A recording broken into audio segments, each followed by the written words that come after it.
de faire ça. Et donc, pour arriver à ces informations-là, bah, il y a une nécessité d'écoute, etc.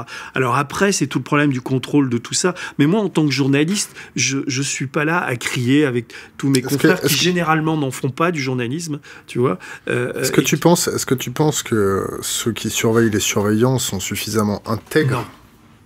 Non. Non, il y a un problème de surveillance des surveillants, comme il y a un problème de... C'est pas antinomique ce que tu viens de me dire là? Non, parce que... Mais entre deux mots, je choisis le moindre. Tu connais cette phrase très connue, un peuple qui est prêt à sacrifier sa liberté pour plus de sécurité ne mérite ni l'un ni l'autre? Je sais, mais ça demanderait une réponse plus approfondie, parce que est-ce que je suis prêt à... Oui, si tu veux, ça me dérange pas qu'il y ait, dans des moments comme ça, qu'il y ait un état d'urgence. On est dans un... Mais il faut pas que ça s'éternise, il faut pas que des gens l'utilisent, et puis il y a une nécessité de l'enquête, je sais pas. Enfin, Est-ce que tu as lu La stratégie du choc de Naomi Klein? Non, j'ai le bouquin, je l'ai pas lu. Je vais le relire, je vais le lire. Je connais le thème, hein, je connais Naomi. Ce que je te propose, sur ce sujet-là, on va passer à un autre sujet... Je te réinviterai une fois que tu auras lu ce bouquin. Bon, je te promets. En plus, je l'ai chez moi, tu vois. Mais j'ai des piles de livres chez moi et ils s'alignent. Là, je suis en train de lire... je suis en train de lire Nocturne indien, mais ça n'a rien à voir. Mais bon. On va passer aux préconisations. Qu'est-ce que tu peux préconiser aux jeunes qui nous écoutent dans l'ère... qui est en train de se tendre, il y a une augmentation des risques, il y a les signaux faibles qui sont tous au rouge, une caste politique qui est de plus en plus soit incompétente, soit qui réagit dans l'émotion, soit d'une façon symptomatique. Un journaliste qui a 16 ans, tu lui conseilles quoi? Là, ça y est, il a 16 ans, il veut être journaliste. Putain, la question que tu me poses... Comme d'hab. Mais non, mais moi, j'ai un fils qui vient d'avoir 11 ans, j'ai une fille qui a 22 ans, et sa sœur qui a 26 ans. Donc... mon fils, j'ai l'impression que ça lui est passé un peu au-dessus. J'essaie d'en parler avec lui, mais ça l'intéresse pas. Enfin, il n'était pas conscient de... Je pense qu'il est matraqué en permanence par ces trucs et que ça crée une angoisse chez lui. Et donc, on en parle un peu comme ça. Comment tu fais pour aborder les choses? Mais... Moi, j'ai écrit un livre qui s'appelle Vue imprenable sur la folie du monde, et c'est le thème c'est l'histoire d'un père et d'un fils qui se baladent. C'est comme un road movie. Et si tu veux, en substance, ce que je dis, c'est que l'éduquer, en tout cas être son père, c'est à la fois le protéger, mais sans le rendre parano, et qu'il continue à avoir confiance aux autres. Mais en même temps, qu'il soit pas naïf, qu'il se fasse pas avoir. C'est très compliqué, cette attitude à avoir par rapport à l'autre. C'est-à-dire que soit tu deviens Front National ou complètement barré, ou d'ailleurs même au PS, il y a des discours comme ça, tu as une grande méfiance qui s'installe. Excuse-moi, je t'écoute entendre Front National, barré, terroriste, ainsi de suite.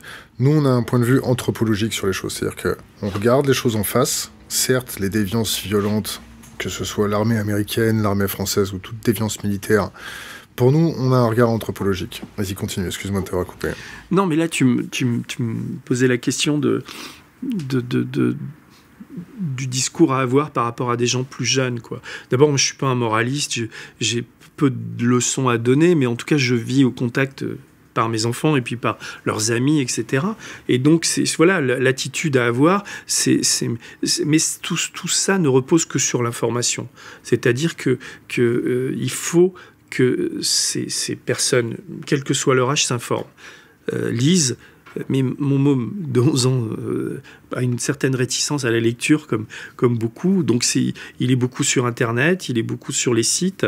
Et je crois que l'information, on la trouve sur Internet aujourd'hui, mais on trouve tout et n'importe quoi. Il y a les thèses... Donc, comment tu fais pour gérer ça quand tu as un gamin de 11 ans qui a une maîtrise de l'ordinateur qui doit être 2 fois supérieure à la tienne? Non, c'est pas le cas encore. Ça va. Est-ce que tu as un filtre parental sur son ordinateur? Non. Est-ce que tu lui as appris à surfer? Est-ce que tu lui as appris à reconnaître? Lui, je regarde un peu sur quoi il surfe, parce que je contrôle s'il a un iPad. Tu surveilles son historique? tombe dessus, quoi. J'ai remarqué d'ailleurs qu'il est dans un certain nombre de jeux avec sa PS et dans d'autres trucs et qu'il communique beaucoup. Par les chats internes. Il dialogue sur des messageries, etc. Je regarde pas ce qu'il dit, mais en général, il va sur des sites de basket, lui, et de sport et des choses comme ça. Donc, il est pas trop. Et s'il se radicalisait, ton gamin, tu ferais quoi? Je pense je parlerai avec lui, quoi. Il y a que le dialogue, il y a que l'information, mais je pense qu'on l'a éduqué de telle sorte que est ouvert à plein de choses qui se radicalisera pas, quoi, parce qu'il est pas. Je peux me permettre de me mettre dans la tête de ton fils une seule seconde, si tu m'autorises? Mais je t'en prie. Ton fils, il grandit, il commence à s'intéresser aux bouquins que tu as pu faire, il va regarder ton film L'Enquête, il voit que son père a été persécuté pendant des années pour une cause qui était juste, et que heureusement que son père avait un grand cœur, une grosse tête, et surtout une bonne tête brûlée. Il a résisté jusqu'à tout ça, ça a été David contre Goliath, et un de ses amis subit la même chose et il décide de prendre les armes. Tu fais quoi? D'abord, il ne me demandera pas l'autorisation, il me dira rien. Non, il décide. Non, mais je sais pas comment dire, je sais pas comment tout ça va évoluer. Mais si ça, on est obligé de s'interroger sur la question des armes aujourd'hui, parce que si ça continue à se pourrir un peu comme c'est en train de se pourrir, peut-être qu'on sera obligé de les prendre, les armes. C'est le dernier recours. Mais à un moment donné, si on porte atteinte à ma liberté ou à ma manière de vivre, d'être, mon athéisme par exemple, où on m'oblige et tout, je me défendrai, quoi. Enfin, tu vois. Et à un moment donné, la défense ultime, c'est ça, quoi. Qu'est-ce que tu veux? Je veux dire... Tu penses pas que la défense ultime, c'est... faut être deux pour se battre? Non, mais on n'en est pas là. Mais là, tu es en train d'imaginer un scénario noir, quoi. Non, mais je pense qu'au moment de la résistance, là, mon prochain film, mon prochain documentaire va être... ça fait un moment que j'y pense, mais je vais vraiment le faire. Là, ça va être le portrait d'une femme admirable qui a 93 ans, qui a résisté pendant la guerre. Comment elle s'appelle? Elle s'appelle Anne Le Manoir. Merci. Et elle a résisté pendant la guerre, et puis après, elle a soutenu le FLN en Algérie. Elle est devenue, une des premières. Elle était secrétaire d'État du premier gouvernement algérien. Elle a un parcours incroyable. Elle est absolument inconnue du grand public. Et j'ai très envie de faire ce film avec elle. Et elle le sait, mais simplement, j'ai pas encore trouvé le temps. Et ce film prend de l'acuité aujourd'hui avec ce qui se passe, quoi. Parce que la question à se poser, c'est comment résister, comment être résistant, comment rester cette conscience éveillée, comment ne pas croire tout ce qu'on nous dit, comment ne pas s'emballer. Voilà. Mais moi, ces questions-là, je me les pose, quoi. Mais en permanence, si tu veux, je lis beaucoup de choses là-dessus. Je lis des textes. J'ai des amis qui sont hyper remontés contre l'islam. Et d'ailleurs, j'ai relu un peu le Coran ces derniers temps, ce que j'avais jamais fait. Je trouve que le Coran c'est hyper violent, le Coran. Je m'étais pas rendu compte. Est-ce que tu as lu la Bible? J'ai lu la Bible, mais j'ai lu la Torah. Mais rapidement. La Torah. Non, j'ai pas lu la Torah, mais rapidement, si tu veux, cette lecture m'épuise. Hein. Je préfère lire des romans et lire. Mais là, si tu veux, par rapport à l'interprétation qui est faite du Coran, j'essaie de comprendre. Et donc, c'est Nina, ma fille, qui lisait ça et qui m'a. Il y a des trucs qui m'ont. Je trouve que la manière dont le Coran traite les mécréants, c'est quand même un peu particulier. La Bible m'a l'air d'être un peu plus douce à cet égard. Même s'il y a des scènes très violentes. Tu te rappelles l'Inquisition ? Oui, mais c'est autre chose. Ouais. Mais enfin, écoute, en tout cas, quand tu vois la manière dont se justifient les attentats, tout est justifié par le Coran et par l'islam. Et alors, j'ai des tas d'amis musulmans qui sont hyper modérés, enfin, etc. Mais il y a un vrai problème. J'ai des discussions avec eux, mais un autre problème, c'est la manière dont ne sont pas gérées les mosquées en France, quoi. Et c'est terrible. Elles sont pas gérées, bien sûr que si, elles sont gérées. On se fait acheter de l'intérieur. Ensuite, il n'y a aucune formation d'imam en France digne de ce nom.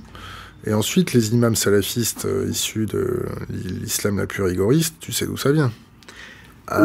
c'est un cercle vicieux. Après, bien sûr, mais là, la responsabilité de l'État... Rappelle-moi, quel est le sponsor du PSG? Oui, non, mais je vois où tu veux en venir, mais là, on peut aller sur ce terrain-là, mais ça la responsabilité de l'État, dis-moi.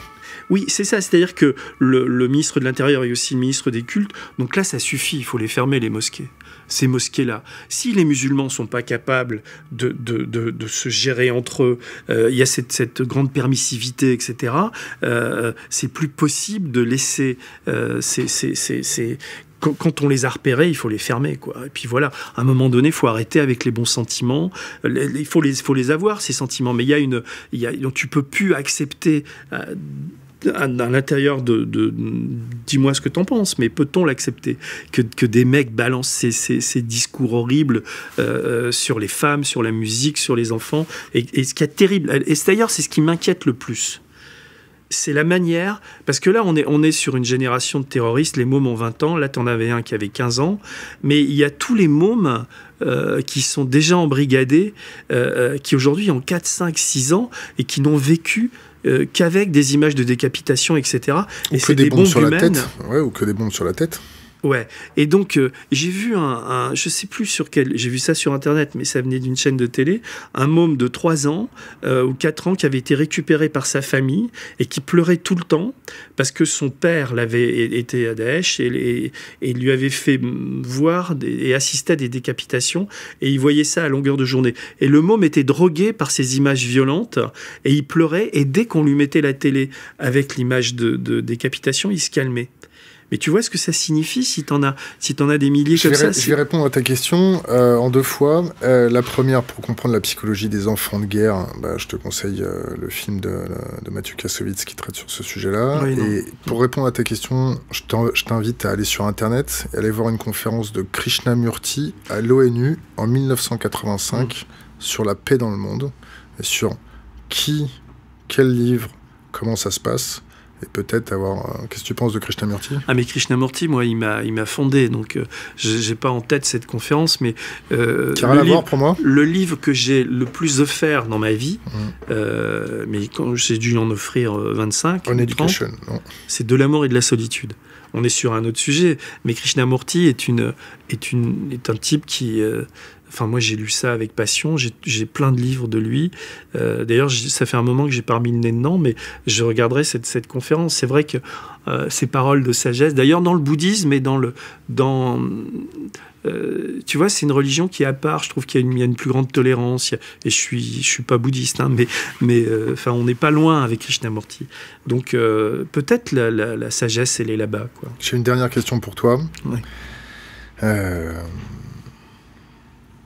C'est compliqué de poser la question à chaque fois. Celle d'avant était raide. Donne-moi un conseil alors, que pour notre équipe. Donne-nous un conseil pour notre équipe. Un conseil comme ça pour la création de... Non, pour nous. Moi, je trouve que ce que vous faites, et c'est pour ça que je suis là, c'est vraiment, vous avez une intelligence, un regard. En plus, t'es pas de la même génération que ceux qui sont avec toi. Non, mais c'est vraiment de continuer. Mais j'ai même pas de conseils à vous donner. Vous avez l'air suffisamment, éveillé mais on a besoin de... N'écoutez pas le regard des autres.